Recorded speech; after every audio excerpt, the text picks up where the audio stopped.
that was my last infusion in 2016, and until March of this year, 2020, which seems to be the shit show of all years, oh my God, everything was going fine. Last fall in 2019, well, from 2018 to 2019, I had lost 100 pounds. I was able to exercise. I no longer was diabetic. I no longer had high blood pressure. All of those things that come with being obese, I was able to overcome. And life was good. I had filed for disability 3 times on my own since 2007, and I had been declined all 3 times. And the spring of 2016, I finally hired an attorney to help me go through the process, and it took 3 years for me to get approved. By the time I'm approved, I'm now in remission, and I'm scared that when I go into the disability hearing, that the judge is going to see that I'm able to exercise and that I have lost all this weight. And how can you be disabled if that's what's going to happen? But we just implored to the judge that there's no guarantee how long this will last, that it could last a day, it could last 10 more years, that there was no way of knowing. And over several court dates that I kind of feel that we had to just jump through hoops so they could make sure that I was serious about this, I finally got approved for disability. So here I am. I've gone through all these years without income. In 2012, I had to stop working. Remember, I was the primary breadwinner, and so had to stop working. My husband and I had to sell our house. We downsized and we moved, and through all of that time, I had no income. We were living on my husband's income only, and he's a school teacher. And so we had, it was rough. I mean, we had no money. We were broke.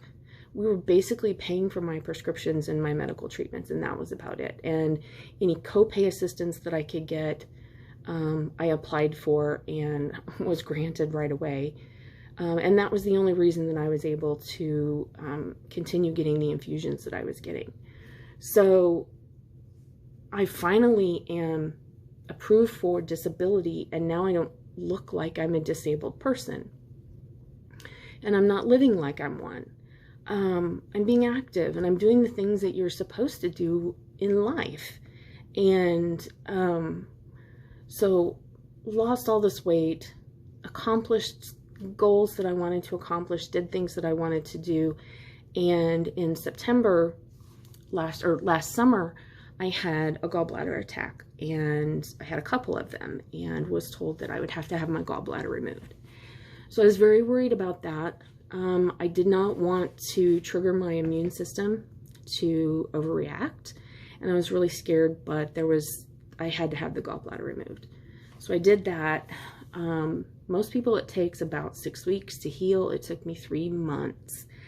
And over that 3 months, I had lifting restrictions, I had fitness restrictions, and I started to become depressed. And I got into a funk, and I didn't really get out of that until probably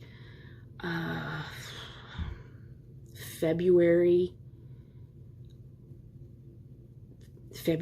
maybe of this year, of 2020. And somewhere in that time also, so I'm recovering, I've recovered from the gallbladder surgery, and somewhere along this line, I have gotten an infection in a tooth. An infection had started in a tooth that I had a crown put on, and I didn't have pain in the tooth because the infection had never reached the nerve, and I never knew that I had the infection. But I had had a flare in December, and having a flare wasn't really, I mean, I expected that. It's unrealistic to think that you're going to be in remission and not have a flare. But it was something that, you know, I took prednisone for like a week and knocked it out, and everything was fine. Life back to normal. And then I had another one in, 2 more in January, and that was weird that I had 2. So I had one, cleared it up, you know, taking prednisone, higher doses of prednisone, knocking it out. It subsides. I have another one. That's kind of weird, but I'm thinking, okay, well, maybe it's just still the same flare. In February, the crown that was on that tooth fell off, and I had to go to the dentist, and the dentist said, you have this infection in your tooth, and you have to take this antibiotic 4 times a day for 10 days, and we will fix your tooth and we will get all of the infection out. And so that was in February. And then at the beginning of March, I started feeling pain in my wrists, both wrists, pain in my ankles. And this was a very familiar pain. This wasn't tendon or muscle pain from exercise. This wasn't, you know, I slept wrong on my neck kind of thing, and so my neck kind of hurts. This pain was very familiar. And I spoke to my rheumatologist and said, hey, I'm having, you know, I've had 3 flares in 3 months, and I think I should probably have an infusion of Rituxan, kind of a preemptive strike on the flare. And he agreed. We took some blood tests, and he had agreed, and COVID-19 happened. And if you are familiar with Rituxan, the way it works is it decimates all of the B cells in your blood. It kills them all. And in my body, what we think has happened in my body is my B cells become overactive, and there are 2 components to your blood. There's your B cells and your T cells, and the B cells are the ones that say, hey, oh my God, we've been alerted there's this infection over here, and so we need to go get it. So I'm calling up the troops, I'm calling up the T cells, and together we're going to go kill this infection. And so I've had this infection unknowingly for months. And so my body, unknowingly for months, my immune system was trying to fight off this infection, and it just was never able to do it. In part because I'm also at the same time taking other medication to suppress my immune system. So the dog chasing the tail, or the tail wagging the dog, or something like that. Anyway.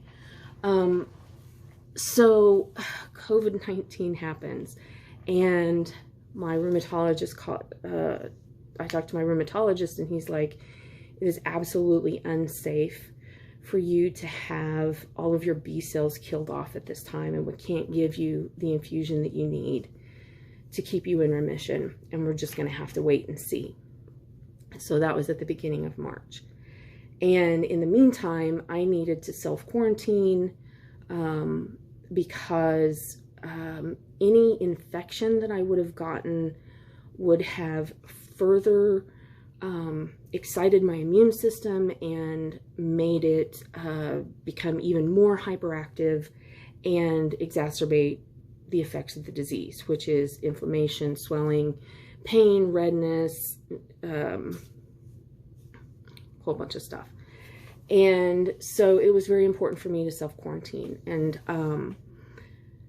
at some point in May, so that was March, so March, the very beginning of March, go through all of March, all of April, the first part of May, he has seen how much prednisone it's increasingly taking me to continue to function, and decides that the risk no longer outweighs the benefits of me getting the infusion. And so the infusion is approved. And I get my first infusion on May 21st, and I had my second infusion on June 4th. So here we are, June 14th. I'm 10 days out of my second infusion.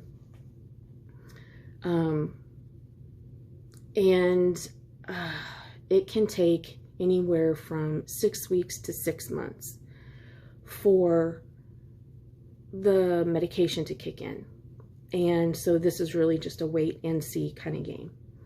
So until there is a cure or a vaccine for COVID-19, I still have to practice social distancing. I have to wear a mask.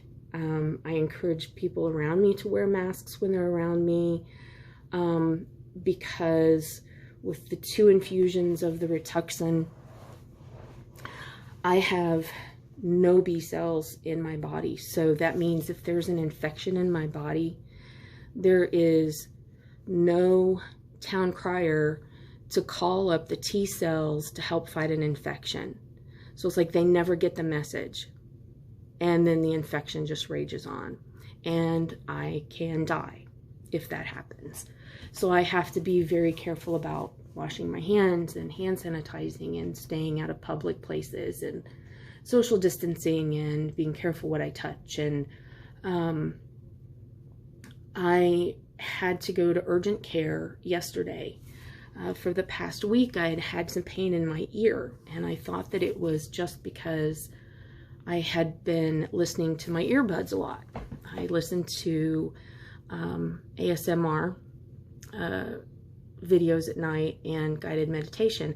And I thought, well, maybe my ear is just kind of irritated from wearing the earbud. And at the same time, my jaw was kind of hurting. And I thought, well, maybe, again, I'm trying to explain away what's going on. Maybe my jaw is hurting because I'm clenching my teeth at night because I'm in pain. And so I start wearing my mouth guard, and the jaw pain is still hurting. And I woke up 2 mornings ago, and it felt like an ice pick was being shoved into my ear.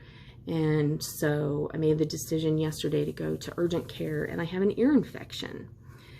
Have no idea how I have an ear infection. Don't know how I got an ear infection. I've never had an ear infection in my whole life. I wasn't one of those kids that had ear infections. So I am now on the same antibiotic that I had to take for the infection in my tooth, 4 pills a day for 10 days to get rid of this ear infection. And I'm really worried that having this infection is going to somehow impede any progress that the Rituxan will make in my body and putting me back into remission, because that's the ultimate goal, is for me to just get back into remission.